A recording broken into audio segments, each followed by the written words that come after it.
ਇਹ ਹਫ਼ਤਾਵਾਰ ਬਾਈਬਲ ਦਾ ਦਰਸੀ ਵਾਸ Plainfield Christian Science Church Independent ਵੱਲੋਂ ਹੈ, ਜਿਹੜਾ ਨਿਊ ਜਰਸੀ ਅਮਰੀਕਾ ਵਿੱਚ ਹੈ। ਹੋਰ ਮਾਲੂਮਾਤ ਲਈ ਤੁਸੀਂ ਸਾਡੀ ਵੈਬਸਾਈਟ ਵੇਖੋ www.plainfieldcs.com। ਇਹ ਸਬਕ 5 ਨਵੰਬਰ 2023 ਐਤਵਾਰ ਦੇ ਦਿਨ ਹਫ਼ਤੇ ਦੇ ਅਖੀਰ ਉੱਤੇ ਤੁਹਾਡੇ ਪੜ੍ਹਨ ਲਈ ਤਿਆਰ ਕੀਤਾ ਗਿਆ ਹੈ। ਮਜ਼ਮੂਨ: ਆਦਮ ਤੇ ਪਾਪੀ ਇਨਸਾਨ। ਸੁਨਹਿਰੀ ਮਤਨ: ਅਯੂਬ। ਕੀ ਪਹਿਲਾ ਇਨਸਾਨ ਤੂੰ ਹੀ ਜੰਮਿਆ ਸੀ ਜਾਂ ਪਹਾੜਾਂ ਤੋਂ ਪਹਿਲਾਂ ਤੇਰੀ ਪੈਦਾਇਸ਼ ਹੋਈ ਸੀ? ਜਵਾਬੀ ਪੜ੍ਹਾਈ: ਯੋਹੰਨਾ ਪੈਦਾਇਸ਼। ਸ਼ੁਰੂ ਵਿੱਚ ਕਲਾਮ ਸੀ ਤੇ ਕਲਾਮ ਰੱਬ ਦੇ ਨਾਲ ਸੀ ਤੇ ਕਲਾਮ ਰੱਬ ਸੀ। ਸਾਰੀਆਂ ਸ਼ੈਵਾਂ ਉਹਦੇ ਰਾਹੀਂ ਪੈਦਾ ਹੋਈਆਂ ਤੇ ਜੋ ਕੁਝ ਪੈਦਾ ਹੋਇਆ ਏ ਉਹਦੇ ਵਿੱਚੋਂ ਕੋਈ ਸ਼ੈ ਵੀ ਉਹਦੇ ਬਗੈਰ ਪੈਦਾ ਨਹੀਂ ਹੋਈ। ਉਹ ਨਾ ਲਹੂ ਤੋਂ, ਨਾ ਬਦਨ ਦੀ ਖਾਹਿਸ਼ ਤੋਂ, ਨਾ ਇਨਸਾਨ ਦੇ ਇਰਾਦੇ ਤੋਂ, ਬਲਕਿ ਰੱਬ ਤੋਂ ਜੰਮੇ। ਬਲਕਿ ਧਰਤੀ ਤੋਂ ਕੋਹਰ ਉੱਠਦੀ ਸੀ ਤੇ ਸਾਰੀ ਧਰਤੀ ਨੂੰ ਸੈਰਾਬ ਕਰਦੀ ਸੀ। ਤੇ ਖੁਦਾਵੰਦ ਰੱਬ ਨੇ ਧਰਤੀ ਦੀ ਮਿੱਟੀ ਨਾਲ ਇਨਸਾਨ ਨੂੰ ਬਣਾਇਆ ਤੇ ਉਹਦੇ ਨਥਨਿਆਂ ਵਿੱਚ ਹਯਾਤੀ ਦਾ ਦਮ ਫੂਕਿਆ ਤੇ ਇਨਸਾਨ ਜਿਉਂਦੀ ਜਿੰਦ ਬਣਿਆ। ਤੇ ਰੱਬ ਨੇ ਆਦਮ ਉੱਤੇ ਗਹਿਰੀ ਨੀਂਦਰ ਘੱਲੀ ਤੇ ਉਹ ਸੌਂ ਗਿਆ ਤੇ ਉਹਨੇ ਉਹਦੀਆਂ ਪਸਲੀਆਂ ਵਿੱਚੋਂ ਇੱਕ ਨੂੰ ਕੱਢ ਕੇ ਉਹਦੀ ਥਾਂ ਗੋਸ਼ਤ ਭਰ ਦਿੱਤਾ। ਤੇ ਰੱਬ ਉਸ ਪਸਲੀ ਤੋਂ ਜਿਹੜੀ ਉਹਨੇ ਆਦਮ ਵਿੱਚੋਂ ਕੱਢੀ ਸੀ ਇੱਕ ਬੁੱਢੀ ਬਣਾ ਕੇ ਉਹਨੂੰ ਆਦਮ ਦੇ ਕੋਲ ਲਿਆਇਆ। ਤੇ ਆਦਮ ਆਪਣੀ ਬੁੱਢੀ ਹਵਾ ਦੇ ਕੋਲ ਗਿਆ ਤੇ ਉਹ ਹਾਮਲਾ ਹੋਈ ਤੇ ਉਹਦੇ ਤੋਂ ਕਾਇਨ ਜੰਮਿਆ। ਤਦ ਉਹਨੇ ਆਖਿਆ, ਮੈਨੂੰ ਖੁਦਾਵੰਦ ਤੋਂ ਇੱਕ ਮਰਦ ਮਿਲਿਆ। ਦਰਸੀਵਾਜ਼ ਬਾਈਬਲ ਵਿੱਚੋਂ ਯਸਾਇਆ। ਇਸ ਲਈ ਤੁਸੀਂ ਇਨਸਾਨ ਤੋਂ ਜਿਹਦਾ ਦਮ ਉਹਦੇ ਨਥਨਿਆਂ ਵਿੱਚ ਬਾਜ਼ ਰਵੋ, ਕਿਉਂ ਜੇ ਉਹਦੀ ਕੀ ਕਦਰ ਹੈ। ਇਮਸਾਲ: ਖੁਦਾਵੰਦ ਨੇ ਜਹਾਨ ਬਣਾਉਣ ਦੇ ਸ਼ੁਰੂ ਵਿੱਚ ਪੁਰਾਣੀਆਂ ਸ਼ੈਵਾਂ ਤੋਂ ਪਹਿਲਾਂ ਮੈਨੂੰ ਪੈਦਾ ਕੀਤਾ। ਮੈਂ ਅਜ਼ਲ ਤੋਂ ਯਾਨੀ ਸ਼ੁਰੂ ਤੋਂ ਹੀ ਮੁਕਰਰ ਹੋਈ। ਇਹਦੇ ਤੋਂ ਪਹਿਲਾਂ ਪਈ ਧਰਤੀ ਸੀ। ਮੈਂ ਪਹਾੜਾਂ ਦੇ ਬਣਾਏ ਜਾਣ ਤੋਂ ਪਹਿਲਾਂ ਤੇ ਟੀਲਿਆਂ ਤੋਂ ਪਹਿਲਾਂ ਬਣਾਈ ਗਈ। ਜਦ ਕਿ ਉਹਨੇ ਨਾ ਹਲੇ ਧਰਤੀ ਨੂੰ ਬਣਾਇਆ ਸੀ, ਨਾ ਮੈਦਾਨਾਂ ਨੂੰ, ਤੇ ਨਾ ਹੀ ਧਰਤੀ ਦੀ ਮਿੱਟੀ ਦਾ ਸ਼ੁਰੂ ਹੋਇਆ ਸੀ। ਜਦ ਉਹਨੇ ਅਸਮਾਨ ਨੂੰ ਬਣਾਇਆ ਤੇ ਮੈਂ ਉੱਥੇ ਹੀ ਸੀ। ਜਦ ਉਹਨੇ ਸਮੁੰਦਰ ਦੀ ਸਤ੍ਹਾ ਉੱਤੇ ਦਾਇਰਾ ਬਣਾਇਆ, ਜਦ ਉਹਨੇ ਉੱਤੇ ਅਫਲਾਕ ਨੂੰ ਸਿੱਧਾ ਕੀਤਾ ਤੇ ਡੂੰਘਿਆਈ ਦੇ ਸੌਤੇ ਮਜ਼ਬੂਤ ਹੋ ਗਏ। ਜਦ ਉਹਨੇ ਸਮੁੰਦਰ ਦੀ ਹੱਦ ਬਣਾਈ ਤਾਂ ਜੋ ਪਾਣੀ ਉਹਦੇ ਹੁਕਮ ਨੂੰ ਨਾ ਤੋੜੇ। ਜਦ ਉਹਨੇ ਧਰਤੀ ਦੀ ਨਿਉਂ ਦੇ ਨਿਸ਼ਾਨ ਲਾਏ, ਉਸ ਵੇਲੇ ਮਾਹਰ ਕਾਰੀਗਰ ਵਾਂਗਰ ਉਹਦੇ ਕੋਲ ਸੀ ਤੇ ਮੈਂ ਹਰ ਰੋਜ਼ ਉਹਦੀ ਖੁਸ਼ੀ ਸੀ ਤੇ ਹਮੇਸ਼ਾ ਉਹਦੇ ਸਾਹਮਣੇ ਖੁਸ਼ ਰਹਿੰਦੀ ਸੀ। ਇਸ ਲਈ ਐ ਮੇਰੇ ਪੁੱਤਰੋ, ਮੇਰੀ ਸੁਣੋ। ਅਯੂਬ: ਇਨਸਾਨ ਜਿਹੜਾ ਔਰਤ ਤੋਂ ਜੰਮਦਾ ਏ, ਥੋੜੇ ਦਿਨਾਂ ਦਾ ਏ ਤੇ ਦੁੱਖਾਂ ਨਾਲ ਭਰਿਆ ਏ, ਉਹਦੇ ਵੱਲੋਂ ਨਜ਼ਰ ਹਟਾ ਲੈ। ਗ੍ਰੰਥੀਓ: ਤੇ ਜਿਵੇਂ ਆਦਮ ਵਿੱਚ ਸਾਰੇ ਮਰਦੇ ਨੇ, ਉਂਝ ਹੀ ਮਸੀਹ ਵਿੱਚ ਸਾਰੇ ਜਿਉਂਦੇ ਕੀਤੇ ਜਾਣਗੇ। ਇਸ ਲਈ ਲਿਖਿਆ ਵੀ ਏ, ਭਈ ਪਹਿਲਾ ਬੰਦਾ ਯਾਨੀ ਆਦਮਜ਼ਾਦ ਨਫਸ ਬਣਿਆ, ਪਿਛਲਾ ਬੰਦਾ ਹਯਾਤੀ ਦੇਣ ਵਾਲਾ ਰੂਹ ਬਣਿਆ। ਪਹਿਲਾ ਬੰਦਾ ਧਰਤੀ ਤੋਂ ਯਾਨੀ ਖਾਕੀ ਸੀ, ਦੂਜਾ ਅਸਮਾਨੀ ਏ। ਤੇ ਜਿਵੇਂ ਅਸੀਂ ਇਸ ਖਾਕੀ ਦੀ ਸੂਰਤ ਉੱਤੇ ਹੋਏ, ਉਸੇ ਤਰ੍ਹਾਂ ਉਸ ਅਸਮਾਨੀ ਦੀ ਸੂਰਤ ਉੱਤੇ ਵੀ ਹੋਵਾਂਗੇ। ਯੋਹੰਨਾ: ਫਰੀਸੀਆਂ ਵਿੱਚੋਂ ਇੱਕ ਬੰਦਾ ਨਿਕੋਦੀਮਸ ਨਾਂ ਯਹੂਦੀਆਂ ਦਾ ਇੱਕ ਸਰਦਾਰ ਸੀ। ਉਹਨੇ ਰਾਤ ਵੇਲੇ ਯਿਸੂ ਦੇ ਕੋਲ ਆ ਕੇ ਉਹਨੂੰ ਆਖਿਆ, ਐ ਰੱਬੀ, ਅਸੀਂ ਜਾਣਦੇ ਹਾਂ ਭਈ ਤੂੰ ਰੱਬ ਵੱਲੋਂ ਉਸਤਾਦ ਹੋ ਕੇ ਆਇਆ ਏ, ਕਿਉਂ ਜੇ ਜਿਹੜੇ ਮੁਅਜਜ਼ੇ ਤੂੰ ਵਿਖਾਉਣਾ ਏ ਕੋਈ ਬੰਦਾ ਨਹੀਂ ਵਿਖਾ ਸਕਦਾ ਜਦੋਂ ਤੀਕਰ ਰੱਬ ਉਹਦੇ ਨਾਲ ਨਾ ਹੋਵੇ। ਯਿਸੂ ਨੇ ਜਵਾਬ ਵਿੱਚ ਉਹਨੂੰ ਆਖਿਆ, ਮੈਂ ਤੁਹਾਨੂੰ ਸੱਚ ਆਖਦਾ ਵਾਂ ਭਈ ਜਦੋਂ ਤੀਕਰ ਕੋਈ ਨਵੇਂ ਸਿਰੇ ਤੋਂ ਪੈਦਾ ਨਾ ਹੋਵੇ, ਰੱਬ ਦੀ ਬਾਦਸ਼ਾਹੀ ਨੂੰ ਨਹੀਂ ਵੇਖ ਸਕਦਾ।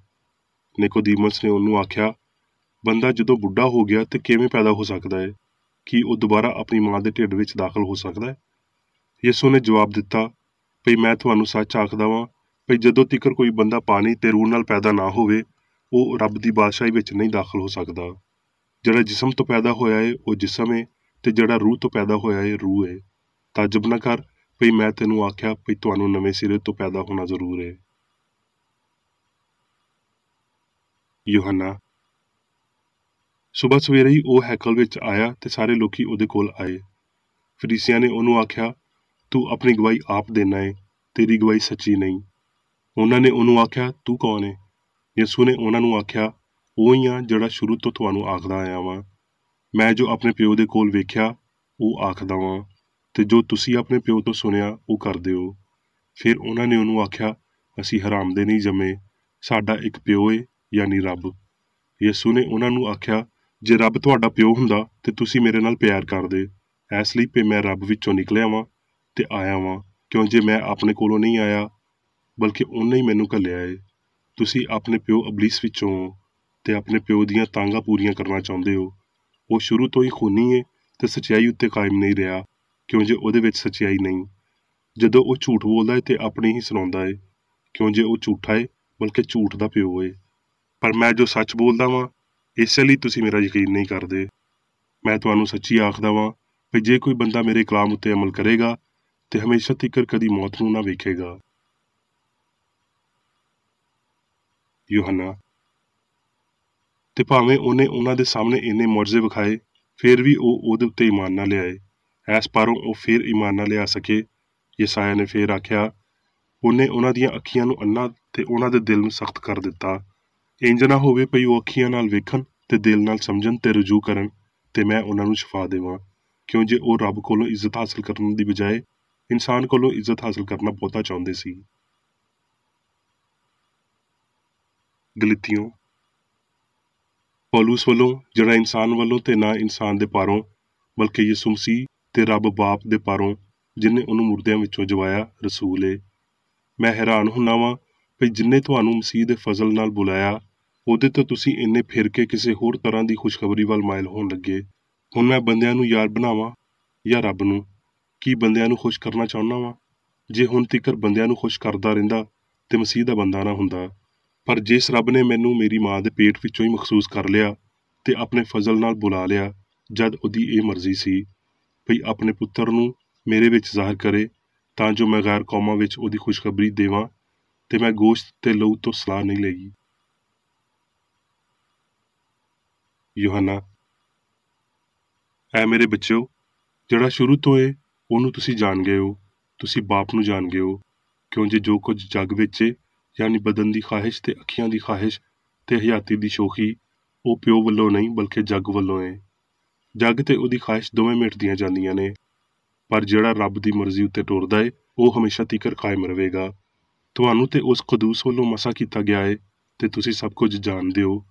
ਜੋ ਕੁਝ ਤੁਸੀਂ ਸ਼ੁਰੂ ਤੋਂ ਸੁਣਿਆ ਏ ਉਹੀ ਤੁਹਾਡੇ ਵਿੱਚ ਕਾਇਮ ਰਵੇ। ਜੋ ਤੁਸੀਂ ਸ਼ੁਰੂ ਤੋਂ ਸੁਣਿਆ ਏ ਜੇ ਉਹੀ ਤੁਹਾਡੇ ਵਿੱਚ ਕਾਇਮ ਰਵੇ ਤੇ ਤੁਸੀਂ ਵੀ ਪੁੱਤਰ ਤੇ ਪਿਓ ਵਿੱਚ ਕਾਇਮ ਰਵੋਗੇ। ਹੁਣ ਮੈਂ ਮੇਰੀ ਬੇਕਰ ਰੇਡੀ ਦੀ ਲਿਖੀ ਹੋਈ ਕ੍ਰਿਸਚਨ ਸਾਇੰਸ ਦੀ ਦਰਸੀ ਕਿਤਾਬ ਸਾਇੰਸ ਤੇ ਸਿਹਤ ਆਇਤਾਂ ਦੀ ਕੁੰਜੀ ਦੇ ਨਾਲ ਵਿੱਚੋਂ ਲਈਆਂ ਹੋਈਆਂ ਲਿਖਾਈਆਂ ਪੜਾਂਗਾ। ਸਾਇੰਸ ਤੇ ਸਿਹਤ। ਲਾਮਤਨਾਹੀ ਦਾ ਕੋਈ ਸ਼ੁਰੂ ਨਹੀਂ ਏ। ਇਹ ਲਫ਼ਜ਼ ਸ਼ੁਰੂ ਉਸ ਕੱਲੇ ਵੱਲ ਇਸ਼ਾਰਾ ਕਰਨ ਲਈ, ਯਾਨੀ ਇਨਸਾਨ ਤੇ ਰੱਬ ਦੀ, ਨਾਲ ਸੰਸਾਰ ਅਬਦੀ ਅਸਲੀਅਤ ਤੇ ਵਹਦਾਨੀਅਤ ਵੱਲ ਇਸ਼ਾਰਾ ਕਰਨ ਲਈ ਵਰਤਿਆ ਗਿਆ ਹੈ। ਰੂਹਾਨੀ ਅਸਲੀ ਇਨਸਾਨ ਦੀ ਕੋਈ ਪੈਦਾਇਸ਼ ਨਹੀਂ, ਨਾ ਕੋਈ ਮਾਦੀ ਹਯਾਤੀ ਤੇ ਨਾ ਮੌਤ ਹੁੰਦੀ ਏ। ਰੱਬ ਦੀ ਹੁਕਮਰਾਨੀ ਹੇਠਾਂ ਅਬਦੀ ਸਾਇੰਸ ਵਿੱਚ ਕਦੀ ਨਾ ਪੈਦਾ ਹੋਣ ਤੇ ਕਦੀ ਨਾ ਮਰਨ ਨਾਲ ਇਨਸਾਨ ਲਈ ਆਪਣੇ ਉੱਚੇ ਮੁਕਾਮ ਤੋਂ ਹੇਠਾਂ ਡਿੱਗਣਾ ਨਾਮੁਮਕਿਨ ਸੀ। ਛੇਤੀ ਜਾਂ ਦੇਰ ਨਾਲ ਅਸੀਂ ਇਹ ਸਿੱਖਾਂਗੇ ਕਿ ਇਨਸਾਨ ਦੀ ਮੁਤਨਾਹੀ ਹਸੀਅਤ ਦੀਆਂ ਬੇੜੀਆਂ ਨਜ਼ਰ ਦੇ ਐਸ ਧੋਖੇ ਨਾਲ ਪਿਘਲਣ ਲੱਗ ਜਾਂਦੀਆਂ ਨੇ ਭਈ ਉਹ ਜਿੰਦ ਦੀ ਬਜਾਏ ਬਦਨ ਵਿੱਚ, ਰੂਹ ਦੀ ਬਜਾਏ ਮਾਦੇ ਵਿੱਚ ਰਹਿੰਦਾ ਹੈ। ਜੇ ਰੂਹ ਸਭ ਕੁਝ ਏ ਤੇ ਹਰ ਥਾਂ ਮੌਜੂਦ ਏ, ਤੇ ਮਾਦਾ ਕੀ ਤੇ ਕਿੱਥੇ ਹੈ? ਨੀਂਦਰ ਤੇ ਮੈਸਮਰਿਜ਼ਮ ਮਾਦੀ ਫਹਿਮ ਦੀ ਅਫਸਾਨਵੀ ਫਿਤਰਤ ਨੂੰ ਵਾਜ਼ਹ ਕਰਦੇ ਨੇ। ਨੀਂਦਰ ਮਾਦੀ ਫਹਿਮ ਨੂੰ ਫਰਾਮੋਸ਼ੀ, ਅਦਮ ਜਾਂ ਇੱਕ ਭਰਮ ਜਾਂ ਸੁਪਨੇ ਦੇ ਤੌਰ ਤੇ ਜ਼ਾਹਰ ਕਰਦੀ ਏ। ਜਦ ਅਸੀਂ ਜਾਗਦੇ ਹਾਂ, ਅਸੀਂ ਮਾਦੇ ਦੀ ਪੀੜ ਤੇ ਖੁਸ਼ੀਆਂ ਦੇ ਸੁਪਨੇ ਵੇਖਦੇ ਹਾਂ। ਕੌਣ ਅਜਿਹਾ ਏ ਜਿਹੜਾ ਆਖਦਾ ਏ, ਭਾਵੇਂ ਉਹ ਕ੍ਰਿਸਚਨ ਸਾਇੰਸ ਨੂੰ ਨਾ ਵੀ ਜਾਣਦਾ ਹੋਵੇ, ਭਈ ਇਹ ਸੁਪਨਾ ਵੇਖਣ ਵਾਲੇ ਦੀ ਬਜਾਏ ਮਾਦੀ ਇਨਸਾਨ ਨਹੀਂ ਹੋ ਸਕਦਾ? ਨਹੀਂ ਤੇ ਕੌਣ ਅਕਲੀ ਤੌਰ ਤੇ ਆਖ ਸਕਦਾ ਏ, ਜਦ ਸੁਪਨਾ ਫਾਨੀ ਇਨਸਾਨ ਨੂੰ ਬਦਨ ਤੇ ਸੋਚ ਦੇ ਨਾਲ ਛੱਡ ਦਿੰਦਾ ਏ, ਭਾਵੇਂ ਇਹ ਨਾਮ ਨਿਹਾਦ ਸੁਪਨਾ ਵੇਖਣ ਵਾਲਾ ਬੇਸ਼ਊਰ ਏ। ਠੀਕ ਵਜ੍ਹਾ ਦੇ ਪਾਰੋਂ ਇੱਥੇ ਖਿਆਲ ਦੇ ਸਾਹਮਣੇ ਇੱਕ ਅਸਲੀਅਤ ਹੋਣੀ ਚਾਹੀਦੀ ਏ, ਯਾਨੀ ਰੂਹਾਨੀ ਵਜੂਦੀਅਤ। ਅਸਲ ਵਿੱਚ ਹੋਰ ਕੋਈ ਵਜੂਦੀਅਤ ਨਹੀਂ ਏ, ਕਿਉਂ ਜੇ ਹਯਾਤੀ ਇਹਦੀ ਗੈਰ ਮੁਸ਼ਾਬਤ ਲਾਫਾਨੀਅਤ ਦੇ ਨਾਲ ਇਕੱਠੀ ਨਹੀਂ ਹੋ ਸਕਦੀ।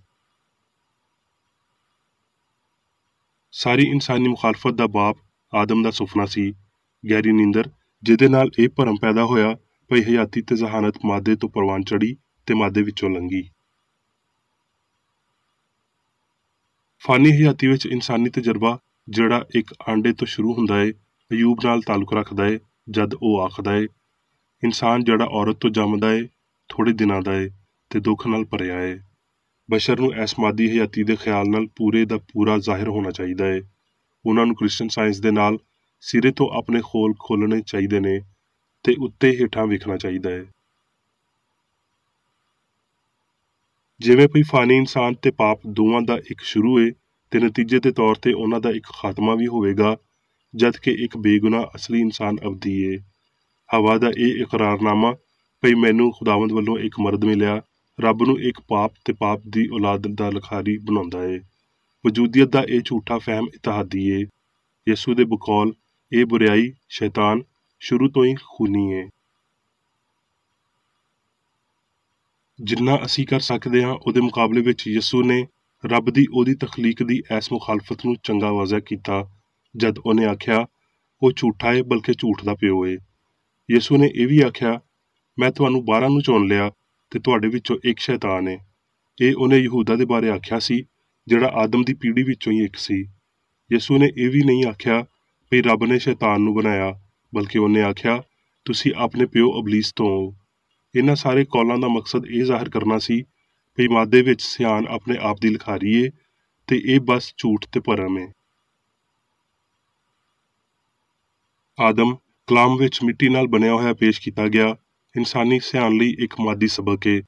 ਮਾਦੀ ਹਿੱਸਾ ਆਦਮ ਵਾਂਗਰ ਮਾਦੇ ਵਿੱਚ ਜੰਮਦੀਆਂ ਨੇ ਤੇ ਮਿੱਟੀ ਵਿੱਚ ਪਰਤ ਜਾਂਦੀਆਂ ਨੇ।